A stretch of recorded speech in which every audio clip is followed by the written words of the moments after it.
Article 370 की earring के बाद सब लोग ये जानना चाहते हैं कि जम्मू कश्मीर में स्टेटहुड कब रिस्टोर हो रहा है। लेकिन आपको ये बता दें कि इसी के साथ साथ आपको ये भी पता है कि अमित शाह जी ने ये कहा था, जो हमारे गृह मंत्री हैं, कि जम्मू कश्मीर को स्टेटहुड जो है वो दिया जाएगा। उन्होंने ये भी कहा था कि बस इंतजार करें कि कब मिलने वाला है। लेकिन अब आपको ये बता दें कि फाइनली आप देख रहे हैं कि लगातार ऐसे सूरत हाल बन चुके हैं कि जम्मू कश्मीर में जो है वो इलेक्शंस हो सकते हैं। इसलिए सुप्रीम कोर्ट जो है वो यही रोड मैप तलाश कर रहा है। और आपको ये बता दें कि बहुत तेजी से कि जम्मू कश्मीर में जो है वो इलेक्शंस कब करवाए जाएं और कब जो है वो जम्मू कश्मीर को स्टेटहुड का दर्जा मिले, यानी जम्मू कश्मीर में इलेक्शंस कब हो और स्टेटहुड का दर्जा कब मिले, उसी को लेकर एक बड़ी खबर जो है वो मेरे पास है और मैं आप लोगों को बताती हूँ। सबसे पहले मैं आपको ये बता दूं कि सुप्रीम कोर्ट जो है वो रोड मैप तैयार कर रहा है कि जम्मू कश्मीर में कब जो है वो इलेक्शंस हो और कब जो है जम्मू कश्मीर में चुनी हुई सरकार की बहाली हो। उसी के साथ आपको ये भी बता दें कि सुप्रीम कोर्ट शायद ये जान चुका है कि केंद्र जो है वो स्टेटहुड का दर्जा तब तक जम्मू कश्मीर को नहीं देगा जब तक यहाँ पर चुनाव नहीं हो जाते।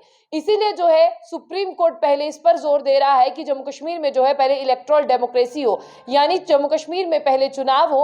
अब सुप्रीम कोर्ट भी इस बात पर आ चुका है कि जम्मू कश्मीर में पहले चुनाव ही होंगे, इसीलिए सुप्रीम कोर्ट जो है ये रास्ता तलाशने लगा है। लेकिन सबसे पहले मैं आपको बता दूं कि सुप्रीम कोर्ट ने अपने एक स्टेटमेंट में कहा था, जब कपिल सिब्बल और बहुत सारे वकीलों ने अपनी दलीलों को पेश किया, तब सुप्रीम कोर्ट ने ये कहा था कि आपने रात के अंधेरे में कंटीली तारों में कुछ ऐसे रूल लागू कर जो है परमानेंट स्टेटस था, आर्टिकल 370 की बात करते हैं, 35A की बात करते हैं, उसे कोई नहीं हटा सकता था, लेकिन आपने जो है अपने फायदे के लिए हटा दिया। अब आपको ये बता दें कि सुप्रीम कोर्ट में जो केंद्र के वकील है वो लगातार ये कह रहे हैं कि अगस्त 5, 2019 के बाद में हालातों में सुधार हुआ है और जो किया है केंद्र ने बिल्कुल अच्छा किया है।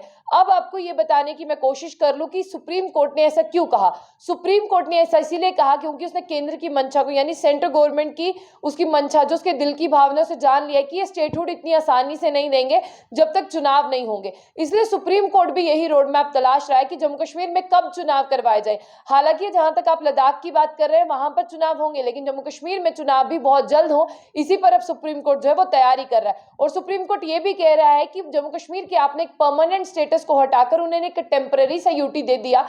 जब वो लोग अपना स्टेटहुड वापस मांग रहे हैं, आप वो भी नहीं दे रहे। अगर आपको लगता है कि आपने चुनावों के बाद ही देना है तो जल्द चुनाव करवाइए, यानी अब सुप्रीम कोर्ट इस बात पर अड़ा हुआ है, आप जल्द चुनाव करवाइए। लेकिन अब आपको बता दें कि इस पर जो अटॉर्नी जनरल थे और सॉलिसिटर जनरल थे तुषार मेहता, उन्होंने ये कहा कि 5 अगस्त 2019 के बाद में बहुत हालात बेहतर हुए हैं। अब सुप्रीम कोर्ट उन पे ये रिपोर्ट मांगेगा कि जिस तरह से आपको बता दें कि सुप्रीम कोर्ट ने अपना डिसीजन जो है वो तो रिजर्व कर लिया है, लेकिन जिस तरह से जो ये कहने की कोशिश कर रहे हैं कि अगस्त 5, 2019 के बाद में हालात जो है वो बेहतर हो गए, इस पर सुप्रीम कोर्ट अब उन्हें ये कहेगा कि अगर हालात इतने ही बेहतर हो गए हैं, आपने देखा था कि पीओजे के जो रिफ्यूजीज हैं वो आज तक जम्मू में इस तरह से रह रहे हैं, अपने ही देश में रिफ्यूजी बनकर रह रहे हैं। आपने कश्मीरी पंडित भी सुने जिनके साथ जिनोसाइड हुआ, जिन्हें कश्मीर से जो है वो भगाया गया। और आपको ये भी बता दें कि बहुत सारे ऐसे लोग हैं जो आज भी बेगुनाह हैं और जेलों में कैद हैं। उन पर भी जो है सुप्रीम कोर्ट ये कहने की कोशिश करेगा कि अगर आपके हालात इतने ही नॉर्मल हो चुके हैं, अगर आपको लगता है कि फिजाएं बदली हैं, हालात बदले हैं, हालात नॉर्मल है, तो आप एक काम करिए, जो पीओजेके के रिफ्यूजीज हैं, हालात नॉर्मल आप कहते हैं तो उन्हें बसाइएगा पहले। कश्मीरी पंडितों की बात कहते हैं, वो कहीं भी चले गए हैं, उनकी जमीनें आज भी कश्मीर में, तो उन्हें वापस लाइए और उन्हें बसाइए। ऐसा जो है सुप्रीम कोर्ट कह सकता है अपने अगले वर्डिक्ट में। और आपको ये भी बता दो, सुप्रीम कोर्ट ये भी कह सकता है कि जो आपकी जेलों के अंदर बंद लोग हैं, आपकी जेलों के जो अंदर बंद हैं, आप मेरा इशारा समझ पा रहे होंगे, मैं नाम नहीं लूंगी, लेकिन आपको भी पता है कि बहुत सारे ऐसे लोग जो है वो जेल में बंद है। चाहे आर्टिकल 370 की मैं बात करूं, जब उसे हटाने का काम था, आज तक भी वो लोग बाहर नहीं आ पाए हैं। तो सुप्रीम कोर्ट ऐसा कह सकता है कि आप उन लोगों को भी बाहर निकालिए। अगर बदलती हुई फिजाएं आपको दिखती हैं, बदलता हुआ वक्त आपको दिखता है, अगर आपने हालात बेहतर कर लिए, फिर वो लोग क्यों ना आए। क्योंकि 1990 की अगर मैं बात करूं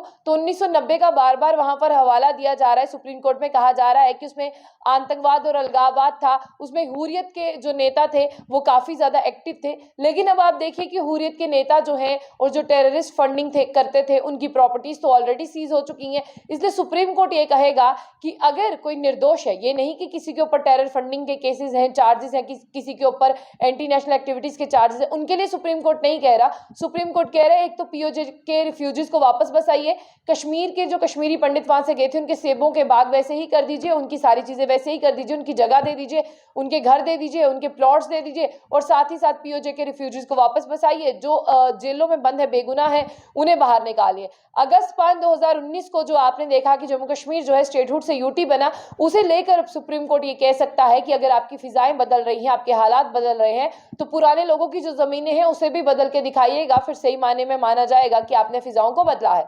अभी आपको बता दें कि सुप्रीम कोर्ट का मेन फोकस इस पर है कि कब चुनाव हो और कब आपको आपकी चुनी हुई सरकार मिले, क्योंकि जम्मू कश्मीर में अब जहां तक सुप्रीम कोर्ट की बात करते हैं, उन्होंने अपना डिसीजन रिजर्व किया है, बाहर नहीं निकाला। इसलिए सुप्रीम कोर्ट का एक नया स्टेटमेंट आया है कि पहले जो है वो चुनाव करवा दे, हम उसी का रोड मैप जो है वो चाह रहे हैं और तैयार कर रहे हैं। तमाम अपडेट्स के लिए देखते रहिए जम्मू बुलेटिन न्यूज। साथ ही साथ आप इस न्यूज चैनल को लाइक कर ले और कमेंट बॉक्स में अपनी राय जो है वो जरूर रखें।